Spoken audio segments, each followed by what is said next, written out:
The restaurant buzzed with romantic dinner conversation and clinking glasses, but Mark's attention remained fixed on his phone. I sat across from him, the carefully wrapped anniversary gift growing heavy in my lap. "Mark?" I tried again. "Should we order?" Oh yeah, whatever you want, Olivia," he mumbled, still typing. My name is Olivia Chen, and I was celebrating my 5th wedding anniversary alone, watching my husband text someone who clearly mattered more than this milestone moment. I set the gift, a vintage Rolex I'd spent months tracking down, on the table between us. "I got you something special." He finally looked up, offering that distracted half-smile I'd grown too familiar with lately. "Thanks, babe. Can we do gifts later? I've got a work situation I need to handle." Work. It was always work these days. Mark's investment firm had been incredibly busy for months now, requiring late nights, weekend calls, and endless texting. I'd been understanding, supportive even. That's what good wives did, right? The waiter approached with menus, but before he could speak, Mark's phone buzzed again. "Sorry, I need to take this," he said, standing. "Order something for me." I watched him hurry toward the exit, phone already at his ear. The waiter gave me a sympathetic look. "Would you like to start with some wine?" "Make it a double." I sighed. My own phone vibrated with a text from my best friend, Kate. "Call me ASAP. Need to show you something." I excused myself from the table and headed to the restroom. Kate answered on the first ring. "Please tell me you haven't given him the watch yet," she said without preamble. "Not yet. He's too busy with work calls to open it." "Why?" "Liv," she hesitated. "I need you to look at something, but you should be sitting down." "I'm in a restaurant bathroom, Kate. Just show me." An image appeared on my screen, a dating app profile featuring my husband's photo. Marcus Stevens, 35, investment manager. Looking for discreet fun with no strings attached. Last active, 2 minutes ago. The world tilted sideways. I gripped the marble countertop, studying the image. It was definitely Mark. The photo was from our vacation in Bali last year. I'd taken it myself. "There's more," Kate said gently. "He's been active on multiple sites. My cousin matched with him last week. That's how I found out." She didn't know he was married. I stared at my reflection in the bathroom mirror. The black dress I'd bought specially for tonight suddenly felt too tight, too desperate. "Liv, are you okay?" "He's on a work call right now," I said, my voice sounding distant to my own ears. "Probably arranging some discreet fun." "Come over," Kate urged. "We'll figure this out together." "No," I straightened my spine, decision made. "I need to handle this my way." When I returned to the table, Mark was back, finally putting his phone away. "Sorry about that. Did you order?" I picked up the gift and dropped it in my purse. "I'm not feeling well. I think I should go home." He barely looked disappointed. "Yeah, okay. I got some emails to catch up on anyway. Want me to call you an Uber?" "Don't bother," I said, standing. "I'm sure you're too busy for a sick wife." He didn't catch the bitterness in my tone, already pulling his phone out again. At home, I went straight to Mark's home office. After 5 years of marriage, I knew his habits, his patterns. He was meticulous about some things, careless about others. Like using the same passwords for everything. Our anniversary date, which now felt like a cruel joke. His work laptop was password protected, but it only took one try to get in. What I found made my blood run cold. It wasn't just dating sites. There were encrypted emails, suspicious financial transactions, and folders labeled with what looked like code names. This wasn't normal investment firm activity. I started taking screenshots, but there was too much. I needed help understanding what I was seeing. I called the one person I knew could help, my brother Rian, a cybersecurity specialist. "I need you to look at something," I said when he answered, "but you can't tell anyone, not even Kate yet." "Give me 20 minutes, he replied. While waiting for Ryan, I kept digging.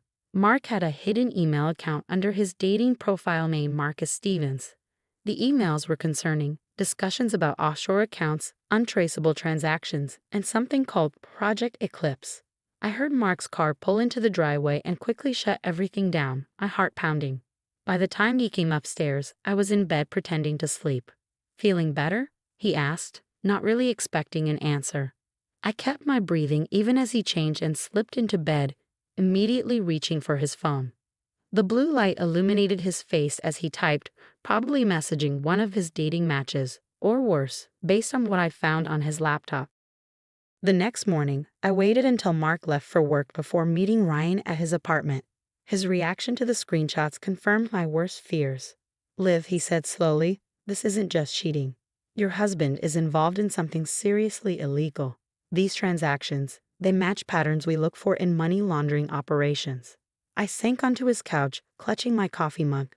Money laundering? For who? That's what we need to find out. Ryan was already setting up his equipment. But first, we need to be careful. If he's involved in what I think he is, this could be dangerous. What do you recommend? We document everything quietly. I'll help you set up secure monitoring on his devices. But Liv, he caught my eye, you need to act normal. If he suspects you know anything, it could be bad. I thought about the man I'd married 5 years ago, the charming, ambitious investment manager who'd swept me off my feet. Had any of it been real? What about the dating profiles? I asked. Actually, those might be part of it, Ryan mused. Perfect cover for meeting certain types of clients. Plus, if anyone got suspicious, it would just look like typical cheating husband behavior. The pieces were starting to fit together. The constant texting, the late nights, the sudden influx of new clients at his firm. I need to get access to his other laptop, I said. The one he keeps in his office downtown. Ryan raised an eyebrow. You think there's one there? He mentioned it once, said it was for sensitive client information. I bet that's where the real records are kept. We spent the next few hours setting up surveillance software and secure communication channels. Ryan taught me how to access and document everything safely, leaving no trace of my investigations. One more thing, he said before I left. I'm giving you this burner phone. Use it only for contacting me about this. And Liv, be careful. Men like this, they don't react well to being exposed. That evening, I played the perfect wife. I apologized for ruining our anniversary dinner, suggested we reschedule. Mark barely looked up from his phone. Sure, whenever you want, he said absently. I might be traveling next week though, big client meetings. I wondered how many of those client meetings were actually dates, or worse, something more sinister. Actually, I said casually, I might stop by your office tomorrow, bring you lunch. We barely see each other these days. That got his attention. He looked up sharply. No need. I'll be in meetings all day. Oh, with who? Just clients. Look, I've got work to do. He stood, heading to his home office. Don't wait up. I heard him lock the door, something he'd started doing recently. Through the wall, I could hear the murmur of his voice as he made another work call. On my burner phone, I texted Ryan, need to get into his office tomorrow. Can you help? His reply came quickly. Already working on it. Be ready at 9 a.m. I lay in bed that night, listening to Mark type and talk in his office, wondering how I'd missed the signs for so long. The separate bank accounts he'd insisted on. The mysterious business trips. The way he'd discouraged me from visiting his office. My husband wasn't just a cheater. He was a criminal. And tomorrow I was going to prove it. The morning sun glinted off the glass and steel facade of Mark's office building as I approached, dressed in my most professional outfit. Ryan had done his homework. The security guard was on break, replaced by a temporary worker who didn't know the regular staff. Mrs. Stevens, I said confidently, using Mark's dating profile surname. Here to surprise my husband. The guard barely glanced at me before waving me through. Mark's firm occupied the entire 15th floor. But at 9 a.m., most offices were still empty. I used my copy of his keycard, made months ago when he asked me to pick up some urgent documents, to access his private office. The space looked different from my last visit. Gone were the family photos, the art pieces I'd helped him choose. The room felt sterile, impersonal. Like the man himself, I realized. A facade hiding something darker. I found the laptop exactly where I expected, in a hidden wall safe behind his degrees. The combination wasn't our anniversary this time, but our first date, 10 to 15-17. Some part of him was still sentimental, it seemed. Following Ryan's instructions, I connected the special USB drive he'd given me. It would create a perfect copy of the hard drive while leaving no trace of access. As it worked, I photographed documents from Mark's desk with my burner phone. You shouldn't be here. I froze. The voice wasn't Mark's, but I recognized it. Janet, his assistant. She stood in the doorway, her expression unreadable. Janet, I said calmly, though my heart was racing. I was just leaving Mark a surprise. Was that before or after you started copying his files? She stepped into the office, closing the door behind her. I've been watching you, Mrs. Chen. You're smarter than he gives you credit for. I studied her carefully. Janet had worked for Mark for 3 years, always professional, always slightly distant. Now she seemed different. How long have you known? I asked. About the money laundering, since the beginning. About the dating profiles? Those came later. She moved to the window, looking out over the city. But you're not here about his affairs, are you? No, I admitted. I'm here about Project Eclipse. Janet turned back to me, a hint of respect in her eyes. Then you should know, it's bigger than just Mark. Much bigger. She reached into her bag and pulled out a flash drive. 3 years of documentation. Account numbers, client lists, everything. I've been gathering evidence since I realized what they were really doing. Why are you helping me? Because they killed my sister. Her voice hardened. She was an accountant at one of their shell companies. Got suspicious, started asking questions.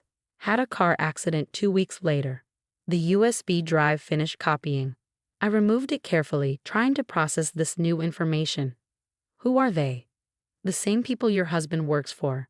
The ones using this investment firm to clean money for some very dangerous people. She handed me her flash drive. There's a meeting tomorrow night. Everyone will be there, the whole network. That's your chance. Why haven't you gone to the authorities? Janet's laugh was bitter. With what proof? Against these people. I'd disappear before I could file a report. But you're his wife. You have access no one else has.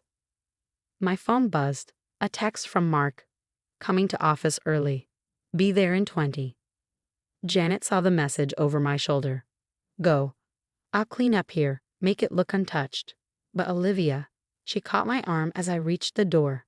Be careful. The people behind this, they make Mark look like an amateur. I made it out of the building just as Mark's car pulled into the parking garage. Back in my car, hands shaking, I called Ryan.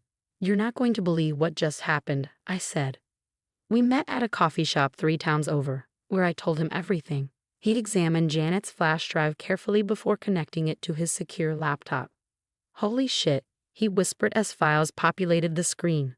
Liv, this is major cartel money. International trafficking operations. Your husband's firm isn't just laundering money. They're financing criminal enterprises across the globe. Janet mentioned a meeting tomorrow night. Everyone involved will be there. Ryan looked up sharply. That's our chance. But we need to do this right. One wrong move. I know, I said. But I have an idea. That evening, I played my role perfectly. When Mark mentioned working late the next night, I didn't question it. When he kissed my cheek absently before bed, I didn't flinch. But as he slept, I was setting everything in motion. The next day passed in a blur of preparation. Ryan set up surveillance equipment while I coordinated with Janet, who provided security codes and meeting details. By evening, everything was in place. I tracked Mark's phone as he drove to an abandoned warehouse outside the city. Janet's intel was solid. Cars were arriving from all directions, parking in the shadows. Through the hidden camera we'd placed earlier, I watched figures in expensive suits enter the building. Ready? Ryan asked from our surveillance position. I thought about the last 5 years, the lies, the betrayal, the casual cruelty of a man who'd use our marriage as cover for his crimes. Ready. The raid was swift and silent. Federal agents had been waiting for exactly this kind of gathering. Within minutes, the warehouse was surrounded. I watched through binoculars as Mark was led out in handcuffs, his face a mask of confusion and rage. Then he saw me standing beside the lead agent as she read him his rights. His expression shifted from rage to disbelief to something like fear. Why? He asked as they led him past me. We had everything. No, Mark, I said quietly. You had everything. I just had lies. The aftermath was chaos. News of the bust made international headlines. Major criminal network exposed. Investment firm front for global crime syndicate. Mark and his associates faced decades in prison. The evidence Janet and I had gathered ensured there would be no deals, no escapes. I filed for divorce the next day. The Rolex, his anniversary gift, I donated to a charity supporting victims of trafficking. It seemed fitting somehow. Months later, I received a letter from Mark's lawyer. He wanted to meet, to explain himself. I sent back a single response, a screenshot of his dating profile, with 2 words added: "No thanks." Janet stayed on at the firm, helping the new management rebuild its legitimate business. She started a foundation in her sister's name, supporting whistleblowers who expose financial crimes. As for me, I learned that sometimes the biggest betrayals lead to the most important discoveries, not just about others, but about ourselves.